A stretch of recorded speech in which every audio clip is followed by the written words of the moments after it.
All right, hello everyone. Tyler King here with the Denver Gazette, getting ready for the 2025 college football season with the Buffs and the Rams. Going to be doing a little bit more college football content here on my YouTube throughout the season. As most of you know, I do the post-game videos for the Buffs after every game live, on the field. But trying to do a little bit more preview content, whether it's in the week leading up to the games, kind of previewing that upcoming game, and then breaking down the games. Still, I'll be doing the post-game videos. But to get ready for the 2025 college football season, I wanted to do something a little bit different today, in a way to look at both the Rams and the Buffs and the Big 12 and the Mountain West as a whole. And we're going to do a little bit of a gambling preview as a way to look at the teams and the conferences as a whole, as we are recording this on August 7th, with a little bit over 3 weeks left until the start of the season for the Buffs, who kick things off on Friday, August 29th against Georgia Tech at Folsom Field, with the Rams starting things off the next day against Washington in Seattle. So to do so, got my good friend Caleb Wilfinger from PicksWise. He's a deputy editor over there. Caleb, I think this is going to be a fascinating college football season on the whole, just because, I did a story in today's Denver Gazette for Thursday on kind of giving my take on the coaches poll, which came out earlier this week, who I thought was underrated, overrated. Obviously, Colorado was not featured in that. Not really surprised given all the losses. Gave my path for CU to kind of how they can get into the rankings early in the season, but also kind of my overall takes on who's overrated and underrated. And when I was doing that, I was struck by how little or how confident I felt in just about everybody across the country. I think I ended up with Penn State at number one. No homer bias there. I just thought, they got the most returning talent in the country. I think the coaches had Texas at number one. I had Texas at two. The Arch Manning at number one is a little bit rich for my blood at this point. But it feels like, we're heading into year two of the 12-team playoff. Could be the last year of the 12-team playoff, as we could go to 14 or 16 a year from now. It feels like there's a lot up in the air for you. How have you approached looking at the college football landscape as a whole heading into the season? With obviously Ohio State's got a whole not brand new roster, but new quarterback, two new coordinators, alongside the stars they got with Jeremiah Smith, and Caleb Downs on defense. It just feels like a lot of it. Even Notre Dame's got plenty of newness. The other team in the national championship game last year. Feels like there's a lot is wide open this year going into the season as a whole. Absolutely. It is the hallmark of this season to me is this is the most wide open from a national perspective we've had in a long time. So the bench could be a little deeper of teams that could actually win the national title. It's going to come down to seeding and what path you get and that the whole 9 yards, which obviously we won't know until December. But yeah, quarterback uncertainty for the likes of Ohio State, Oregon. You look at even Alabama. Which are they gonna go with the freshman, who I kind of think is the best one of those three? But they have three very different options there. Other teams in the SEC, Ole Miss, like a team that was on the precipice last year. Georgia, huge quarterback uncertainty there. We don't know. A lot of teams, really the teams that do have certainty, and I'm talking about third-year starters at this point, third or fourth year. There's not a lot of them at this point, yeah. They're honestly my favorite teams coming into the season. Penn State, Clemson. Really, I had Clemson at 3 I gave my preseason top 25 as well. I had Penn State 1, Texas 2, and Clemson 3. Well, I was surprised they're outside of the top 5 by the coaches. Yeah, it's a weird thing because of I think that Clemson is one of the 5 best teams, and I don't do as in depth as some of my colleagues and other people in the space, where they'll have more like mathematical solutions and stuff like that, where I don't have a model necessarily, but in terms of my power ratings that I sort of do, by hand Excel, I had Clemson 3rd. So I'm very high on them, and part of that is the returning quarterback. I also, like you, had Penn State 1, which is very funny considering, all of our conversations over the years about the program and the team. But yeah, Penn State is following a blueprint that has emerged over the last couple of years, which Michigan showed 2 years ago, Ohio State showed last year, which is have a bunch of veterans, pay them a lot of money so they don't go to the NFL, schedule an atrocious non-con, and then have most of your toughest games at home with one big tough game against your rival on the road. Mm-hmm. Go at minimum 10-2. Yeah. And then you get potentially win the Big Ten. and then have a run in the playoffs where you peak at the right time. Yeah, so be healthy in December and Right. start playing And well like Ohio State did. Penn State's depth at some key positions, I think, will help with the staying healthy. Also have two great coordinators, which helped Ohio Yeah. State last year, which we saw. Now Penn State having one of their coordinators in Jim Knowles, who I think is the best defensive mind in the country. Yeah. So there's a lot of continuity is a big word this year. Not a lot of teams have it. Strangely enough, in the Big 12, some teams do have it. Yeah, that's a good transition because the Big 12 has some of the most experienced quarterback play and some of the best quarterback play in the country. We've talked about this a little bit off camera throughout the summer, just in texting and stuff. But obviously, I want to start with CU in the Big 12. The Colorado, the over/under. All these numbers I got were from BetMGM, by the way. CU's over/under for this season is 5.5, which I can't remember if that was what it was last year or not. But I had them at 7-5 going into the year, and they obviously win 9 games, make it to the Alamo Bowl. The over is -140. The under is +115. CU is plus 2,200 to win the Big 12. That is 10th best, which is kind of about where you would expect, given some of the preseason media polls that were done. The one I was a part of, which Barry Tramwell at the Tulsa World did at Big 12 Media Days. I was the Colorado representative for that. The 16 media members we had with that one had CU at 10. I personally have CU at 8 in my preseason Big 12 rankings, but I think 10th is more than fair. Utah is the favorite to win the Big 12 at plus 550, which was a little bit surprising to me, just given some of the turnover there. I mean, I have Utah, I think, 5th or 6th in my preseason rankings. Kansas State plus 600, ASU, Arizona State plus 600, Baylor plus 600, and Texas Tech plus 600, all tied there for second.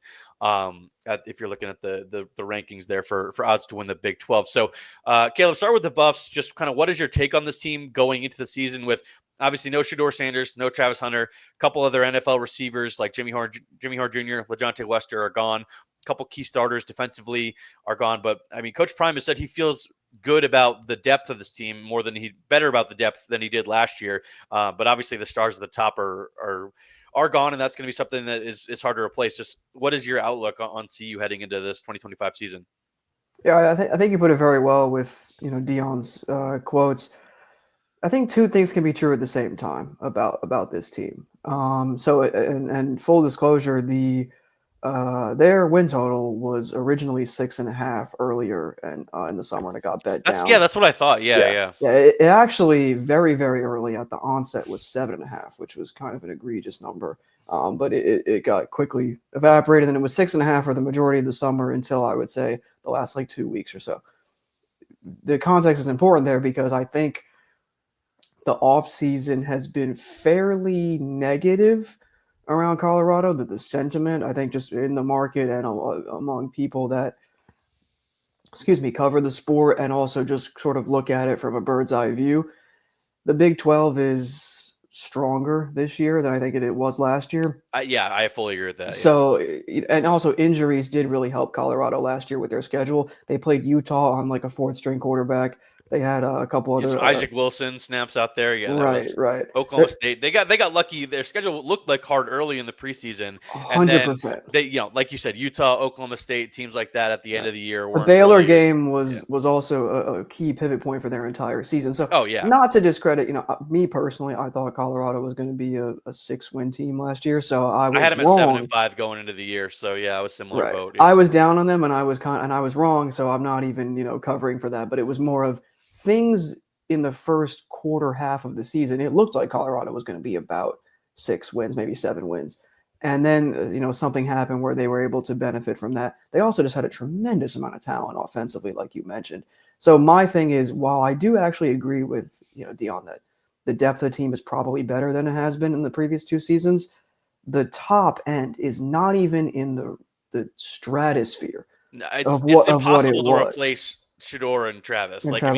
It's just impossible to replace those guys. And Wester was such a great number 2 receiver. You and I talked. I mean, I love Wester. I was very high on him. Third down cheat code was what I called him last year. He was just like easy man beater stuff on third down. He was because you can't cover too fast. Yeah. So losing all of that, I am fairly negative on Colorado this year. I think a 6-win season would be a achievement, honestly. given especially the schedule. When you look at, they have 7 games in a row to open the season without a bye week, if my memory serves. Yeah, I think that's Which right. is, and then even after that bye week, they come out of it and they have, what do they have? They have Or is this? I Utah. think is it? Yeah, no, it is 7 games. Yeah, It because is it's 7 October. It's games. mid-October. Yeah, is when the first bye week is. Yeah, Right. So yeah. they come out and they have Utah, Arizona at West Virginia, Arizona State at Kansas State. Like, It's a tough just, end of the season. I Yeah, mean, especially in November with some of those places, like that's just tough.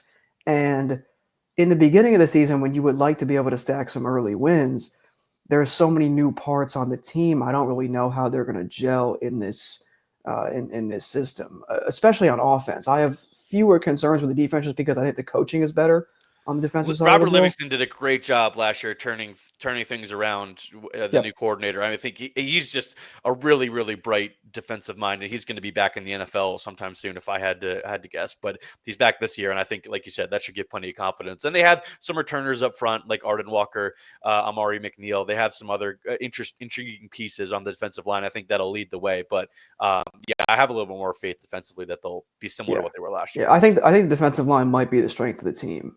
For sure. Yeah. Yeah, so that's one thing that I don't have as many concerns about. The offense, I have major question marks. Major question marks. Obviously, you and I have talked a little off air about Caden Salter. Very disappointing season last year. I know that the reports have come out he probably didn't want to be at Liberty, but I don't think that. And I also just don't. Even 2 years ago, when he played very well, Liberty was just so much better than a lot of those teams, and they Yeah. had the easiest schedule in the That was country the 2 years 13-0 ago. cupcake schedule that they played, yeah. And so they kind of And then just they got smoked by cruised. Oregon in the Fiesta Bowl, yeah. Right, right. And when they really stepped up and played a real competition, it was brutal for them. So I don't really love Salter in this role, especially when there's not a go-to skill position threat anywhere near in the same way it was in the past couple of seasons. So even a guy like Jimmy Horn would be so appreciated on this team. Like it's And he was the 4th receiver last year. right, right. They had dudes last year, and maybe I underestimated that last year. This year, I don't think I'm underestimating to say I think this is going to be like a 5-7 team. I mean, you have some decent home spots early on against newly FBS Delaware and Wyoming, who I think is way down. BYU I think is kind of down, but the Yeah, road they catch schedule, BYU at a good time early in the season with the quarterback situation for 100%. BYU, the Alamo Bowl rematch.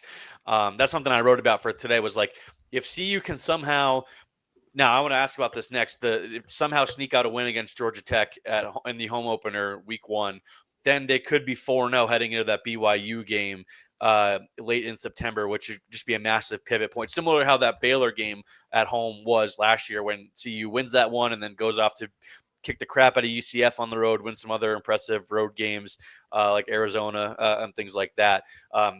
So that BYU game will be a really interesting pivot point in late September there for sure. Absolutely. Like I think my biggest reason why, and full disclosure, I did take under 6.5 when it was available. I think the biggest reason is just that second half schedule. I don't really see a lot of opportunities where even the games that are winnable for them at home, you look at Arizona, who I think is improved. Even if you want to say Arizona State, who could be a little down, but is still the floor for Arizona State is a lot higher Yeah. than what it would be for a Colorado. So even though that game's late in the season, I still would lean on the proven experience and talent on the offensive side for Arizona State, to win a game there on the road. So certainly hard for me to get to 7. I could see 6 with Colorado. There's a reason why, the number's a little juiced the over right now, 5.5. I could certainly see 6. You mentioned the early schedule if they're able to stack those wins early, but the pivot point game really might actually just be Georgia Tech in week Yeah. 1, which is a tough thing to have. You have a team like Georgia Tech so experienced. Yeah. They're going to be really good in the trenches. You talk about the defensive line, we just mentioned the defensive line being the strength of the team. Going to get a real test early with Haynes King and that Brent Key's offense there for Georgia Tech. So should be a fun one. Yeah, I've been hovering around 6-6 and 7-5 as my preseason prediction for the Buffs this year. I think 6 wins, like you said, a bowl game would be a success for this program. I mean, they haven't been to back-to-back bowl games, I think, in like almost 20 years. So, I mean, obviously, I think people will view it as as a disappointment, given how they won 9 games last year, made the Alamo Bowl, were ranked in the top 25 for much of the end of the last season, and were in contention to win the Big 12 late in the year. But when you have so much turnover, like we talked about, like it's just hard to kind of maintain that. I do think they are building, like we said, with more depth. Like I think you are building in the right way. It's just when you lose so much high end talent, it's hard to replicate what you did a season ago. So 6-6, 7-5 would be massive success for this team. Sticking with the opener against Georgia Tech, I think Georgia Tech is a 4-point favorite as of right now, heading into that game, which is 3 weeks from tomorrow on Friday. What you kind of mentioned a little bit with Haynes King, but it's just a really tough home opener opener in general for the Buffs, because like you said, it's a really experienced team. We saw them take Georgia to 8 overtimes on the road last year. That they played really well. They knocked off Miami late in the season. Like that's a really, really interesting team in the ACC there that I don't see CU winning that opener, but it's going to be a tough go either way. Yeah, I'm not very optimistic about what Colorado heading into that opener. Again, I could certainly be proven wrong, but the Georgia Tech coaching staff is one of the more underrated units, I think, in the country. They are a team that I think I personally was dead wrong on last year. I thought their schedule was very daunting, which it was for ACC standards, but they, exceeded it with flying colors. They had a really strong year last year. And we saw what they did to Florida State in the opener in Dublin a season ago. Now, granted, we know what Florida State ended up going on to be. Maybe Florida State not the most well-coached outfit in the world, and especially not in week 0 last no, year. But what it does highlight is Georgia Tech is a very well-coached outfit, and in week 0, week 1, the early season games when they've had an entire summer to prepare, there's gonna, I think, even be some wrinkles that Colorado's gonna have to adjust to. And it could be a thing where Georgia Tech comes out and they have a uniqueness to their run game and their play action style off the run. Very, very that style of blocking is just consistent, and you can kind of swap guys in and out. And if they know the system, they can execute it well. So yeah, I'm pretty bullish on Georgia Tech this season as a whole, and I don't foresee it going well for Colorado in the home opener. All right, before we move on to Colorado State, wanted to get your take on the Big 12 as a whole. I know you're really high on Utah, so I think I'm not sure if you agree with them being the favorites at plus 550.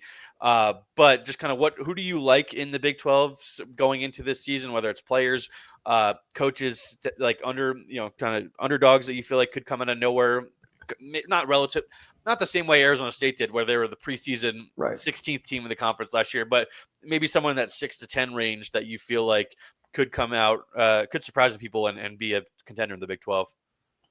I think the better question is, like, what don't I like? Like, I love this conference. I know you and I love this conference. Yeah. And so you went over the odds at the beginning, but prior to getting into Colorado. And what struck me about those was, if you're listening to this and you plan on wagering on anything, it's always very important. I try to impart this, like, shop around, find your best available number, because you don't want to cost yourself any. If you win a bet, you don't want to cost yourself any potential winnings, and you want the most value. So just generally want to shop around, because Utah is, 7-1 in a different place, 6. So all these teams are so closely bunched together at the top of the odds board, the top like 6, 7 teams. You're gonna get different numbers depending on what you shop. So if you like it's a certain team, make sure you try to get the best number that you can. But anyway, I love Utah. We've talked about this. Utah early in the offseason, probably like April, May. I made a bet on them at 20-1 to win this league. Now that is obviously, they are way, way up. That was sort of bad pricing, but what that speaks to is a lot of the spring sentiment around Utah has been super positive, because the spring game, Dampier really opened a lot of people's eyes. If you go back and look at it, with his arm talent, we know he's an incredible runner. If you checked any of his tape in New Mexico, Devin Dampier, he had 19 rushing touchdowns last year. I saw him in person last year in Fort Collins. He was electric. He had over 300 passing yards in the game, but New Mexico only managed to score 6 points.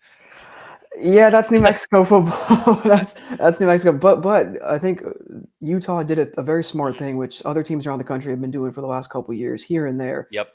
Oklahoma did this as well, for example, which is get the quarterback and get his offensive coordinator and go to the same team. We saw it with Mateer and Arbuckle for Oklahoma, and we obviously saw it years and years Vanderbilt with ago. Diego Pavia, and was Jason? Is it Jason Beck, or who's the offensive No, it's the coordinator? other Sorry, yes, Tim yeah, Beck, the other Tim Beck. Beck. Yeah, this Yes, is the other Jason Beck. Beck. Yeah, Yes, this is Jason Beck. There we yes, go. the Beck. Yeah, the Becks. I think my favorite example years ago was Bailey Zappi and Zach Kitley coming over from Houston Christian to Western Western Kentucky, Kentucky, where then yes. they went crazy. Obviously, Zach Kitley went to Texas Tech. Now he's at FAU head coach. So that whole Yep. tree there.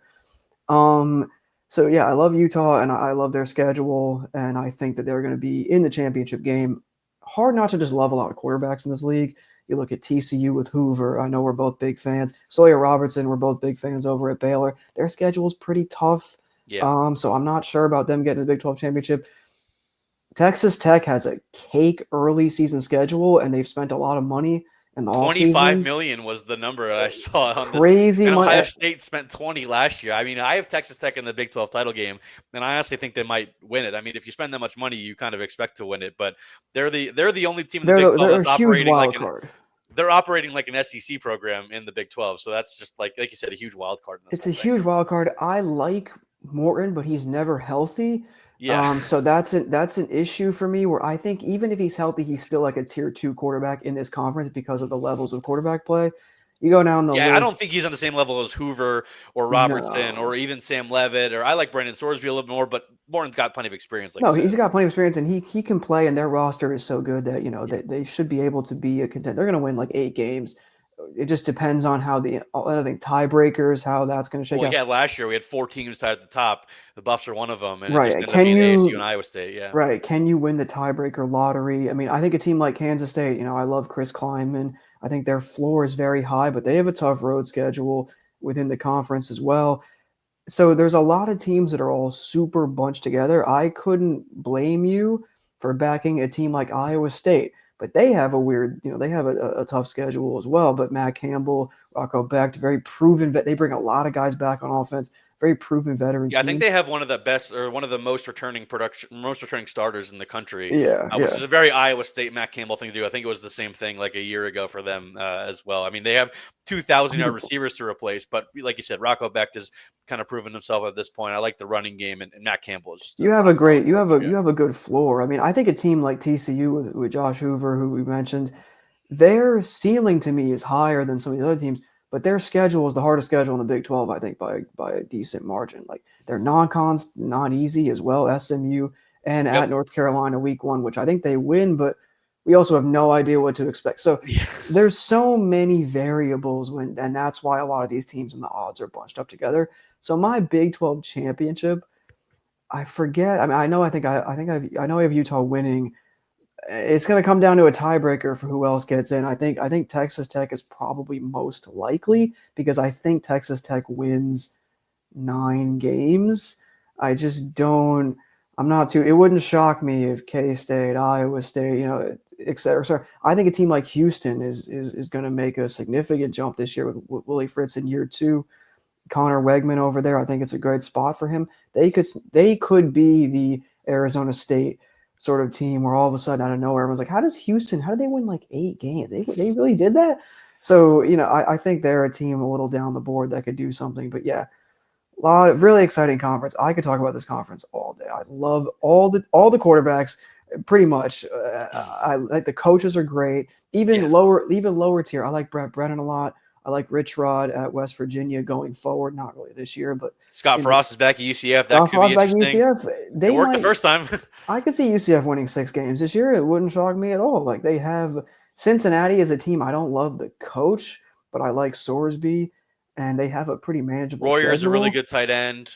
Right, Yeah. and their schedule is pretty. A lot of teams go to them. It's a pretty manageable schedule.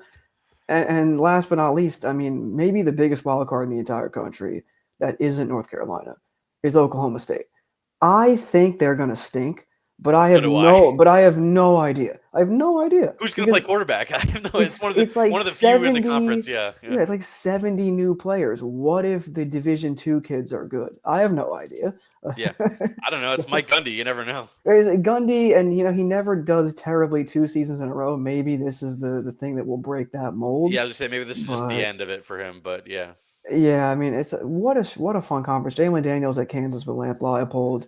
What a fun league. But yeah, I have Utah taking it, and I think that would be a lot of fun. But it wouldn't shock. I mean, Arizona State and Texas Tech and Baylor, Kansas State, these teams, all I think will be very, very, very nip and tuck at the top.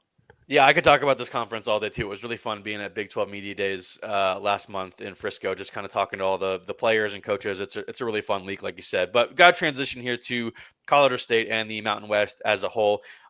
Rams coming off an 8-win season last year, best year under Jay Norvell, making a bowl game. Got pretty well spanked by Miami, Ohio, in the Snoop Dogg Arizona Bowl. But plenty of turnover for the Rams this year. New defensive coordinator Tyson Summers. Brought in a new GM, kind of got some P4 transfers in. Their over-under is 6.5 heading into the season. The over on that is plus 140. The under is minus 165. They are plus 1,200 to win the Mountain West, which is the fifth best odds behind Boise State. Obviously, it's minus 160. Might be one of the biggest favorites in any conference in the country. They are the biggest favorite. They are. Yeah, I didn't look it up, but that I would have guessed that. That number has it was a plus sign at one point, and now it's totally fizzled. But a lot of Boise sentiment. Yeah, UNLV plus 700, San Jose State plus 850, and then Fresno plus 1100. Air Force right behind CSU at plus 1400. What do you like? What intrigues you about this CSU team? They obviously opened the season with a really tough P4 game on the road at Washington. They're minus 19.5 or plus 19.5 underdogs in that one in Seattle. It's a make or break year for Jay Norvell. I'll say that straight up. Like, they're going to the Pac-12 a year from now. They want to carry some momentum. Last year they rode a pretty bad schedule to 8 wins after a disappointing start to the season with losses at Texas in a big way, and then they weren't really competitive against CU at home in a game they were all jazzed up for up there, but didn't go their way. What are your thoughts on CSU heading into this? Like I said, very important fourth season for Jay Norvell. Yeah, I mean, I was fairly high on CSU last year. A lot of that was the schedule, but also the return, the returning of Torrey Horton, and I thought that Fau Nicolosi would take a little bit of a step forward. Instead, that's not what happened at all. He took a step back last year. Yeah, what happened was they ran the ball, which I did not see coming. So I still got there in my I had the over. I had some positive sentiment. I think I had them at 8-4 in the regular season too. I think I did too. I got that. We both got there. Just the not how I expected at all. Yeah, and there were some box score fraud victories, a couple of them here and there. So I mentioned the New Mexico game. I think they won 17-6 in that game, despite being outgained by like 200 some yards. It was a little wildest games I've ever seen. Safe to say, you can tell where I'm going with this. I'm a little negative on Colorado State this year. I have real concerns specific on both sides of the ball. One, we'll do defense first.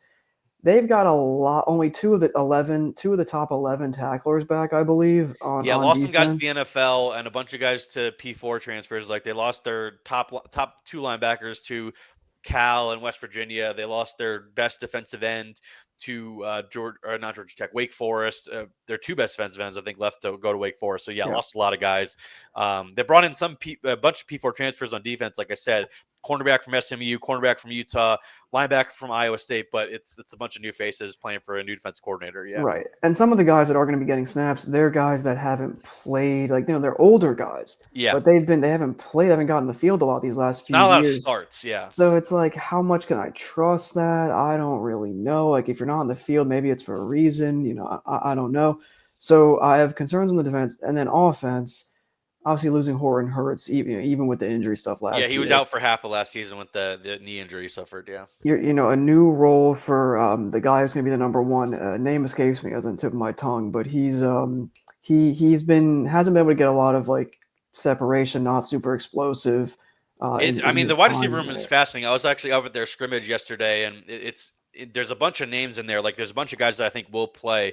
The guy I'm most intrigued by is Kojo Antwi, who was an Ohio State transfer who was coming off an Achilles tear. He didn't really play at all last season. And then if you're looking at any of the returners, Jordan Ross is a true sophomore who flashed yesterday with some big plays, had a decent bowl game for them as well. But those are the 2 names that stick out to me. But there's a bunch of other transfers like Taylor Neer that could see the field. Armani Winfield is back. He's a former Baylor transfer. So there's a bunch of different guys, and they'll play a lot of 12 personnel this year too. They got a transfer from a tight end transfer, Rocky Beers from Florida International. He was at Air Force a couple years ago.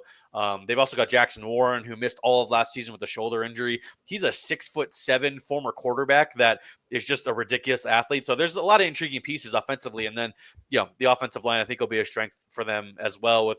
They could go 4 deep, I think, at running back, it feels like. But, yeah, it's just a lot of unproven guys, like you said. I have questions about the passing game for sure, especially, Fowler Nicolosi, he just hasn't been able to cut down on, like, the turnovers. And really, if you look at the advanced stuff, like, his turnover-worthy throw rate is not very good. So there's and last year, they just kind of took the ball out of his hands. Like, they really leaned into the running game. Like, this is an air raid coach in Jay Norvell and the coaching staff that he's got there, and they just completely abandoned that mid-season last year, going to a more West Coast under center bootleg style play action, really leaning on the power run game kind of thing. It was just a fascinating turn for them offensively, and I'm eager to see what they look like this year, if they kind of go back to their old ways with the air raid, or if they really lean into the ground game again. Yeah, I think it's tough, and especially when you have a quarterback that isn't mobile, which I think is kind of almost a prerequisite to have some mobility. These days in college football. So yeah, and then lastly on the schedule, I mean, it's a tough non-con. You mentioned the Washington game. I don't think that's going to go very well to start the year. Washington's a team I'm pretty high on. Yes, they have Northern Colorado in there, but UTSA is another team I'm high on with a more experienced quarterback and a coach who I like more than Jay Norvell. Even though CSU hosts that, I think that's a losable game. Wazoo, I think, is going to be pretty down, so I think it's a winnable game. And that's in Fort Collins, too, I think. Right, which is which is definitely winnable. But then you look at, like, San Diego State, I think is improved, could be a losable game. Fresno, we'll see, first-year coach there, but I like the coach. They get Hawaii at home, so they should be able to win that. Wyoming, I'm very down on, but that's going to Laramie in a rivalry game is never easy. Those games are always weird. The last month of the season is when it gets really brutal. Yeah. UNLV and then back-to-back road in New Mexico, Boise, before you host Air Force and that offense. And Air Force, a team I'm very high on this season, just making their way back to what we have expected from Air Force over the last couple of years, compared to last season when they had that terrible first half of the year and then really brought it home in the last month or so of the season. So, yeah, I think it's on the board that they lose all 4 of their final 4 games. But I'll say even if they lose 3 out of the last 4, this feels like a 6-6 team to me. I could even see 5-7, but I'll give Norvell 6-6 and get to a bowl.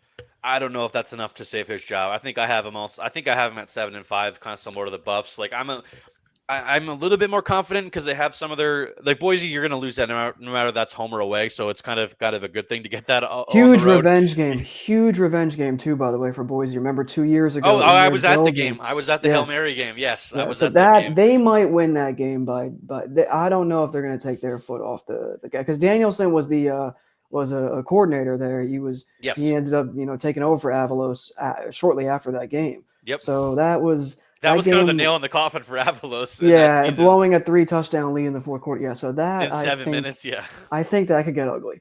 Yeah, that'll be an interesting game late in the season. I'm sure you probably you agree that Boise is the overwhelming favorite. Even if Gentie's gone, Maddox Madsen, we'll see how he does in an elevated role. I love their running backs too. They have more talent than anybody else in the conference. So. Yeah, and a great schedule. All their toughest game. Their non-con is difficult, Boise, but their conference slate. Fresno, Colorado State, UNLV, all those teams are going to the Smurf turf, the blue turf up there in Boise. So, I think they're going to host the conference title game. Who are the underdogs for you? I mean, I know you mentioned you liked Air Force. You don't like Wyoming. UNLV obviously is second, but that's a new coaching staff and basically a whole new roster. That is an interesting situation. What about San Jose or Fresno? Kind of who sticks out to you in the non-Boise category there? Yeah, so you did a great job. I mean, UNLV I have questions about. I still think they go like 8-4, but I don't love their team. I think people are higher on them just because of what they did last year. I think it's a name thing. They don't realize how much turnover is there. Like, what's the Dan Mullen thing? That's gonna be weird. How much does Mullen care? The drop off from Hodge Malik Williams, I think, is significant. Yeah. So yeah, I think UNLV is going to be a little down. San Jose State, love the Spartans. Really love the schedule. Like, get back. Obviously, no Nick Nash, which is one of the greatest, maybe the greatest receiver in Mountain West history. I don't know. He's up there for sure. He's up there. So there is there's still continuity on the team. And I like Eged in the second year. The offense started to take a step up once he took over full-time starting duties last fall. Their schedule, I mean, they avoid Boise in the regular season, and They don't play CSU either. they also avoid UNLV. So they just don't play, and they get Air Force at home, they get Fresno at home, they get Hawaii at home. Yeah. To me, San Jose State's going to be in the conference title game. They're going to go to Boise. Those are two teams I'm pretty high on. Air Force, I mentioned I'm high on. Low, Wyoming, CSU. I like Mendenhall at Utah State long term, but this year is not the year for that program. Same with Nevada. I like the coach. Their schedule is really tough, so I don't think any of the bottom feeders are going to have like a huge increase in quality. But yeah, like Boise, like San Jose State. Fresno, I'm kind of in the middle on. I like their coaching, I like their coordinators, but I don't really have a ton of confidence in the roster just yet. They kind of feel like 7-5, and going forward is when they'll as this conference drastically changes. So who knows what the programs will look like going forward for some of them. But yeah. All right, Caleb, appreciate you doing this and coming on. We'll make sure to have you back on to do something similar ahead of the college basketball season in a couple months, because obviously Absolutely. that's a big thing for you and I. We'll do something similar here on the channel as well. This is it was a fun time. I always love talking sports of any kind with you, but college football, it's that time of year. So thanks for doing this. Absolutely, man. This is my favorite time of year. It's a real labor of love this summer, going through all this college football stuff, going through all these rosters and schedules, and doing, the writing. And yeah, I'll have plenty of content over the next week or two prior to the start of the season over at PicksWise, conference by conference previews. Games that I'm looking forward to in the season, especially in week 0, week 1. So yeah. Should be fun. Yeah, make sure to go follow Caleb at Caleb_Wilfinger on Twitter. And like you said, go to PicksWise.com to check out all of his content. You had a Heisman thing up earlier this week, I saw. So yeah, plenty of content coming from you over the next couple weeks. And make sure to stick here on the channel with all the Buffs content and Rams content I've got coming as we get ready for the college football season here, specifically in Colorado. Going to have another big college football preview section again later this month ahead of the season. So thanks everybody for watching, and thanks again for Caleb for joining, and everyone have a good day.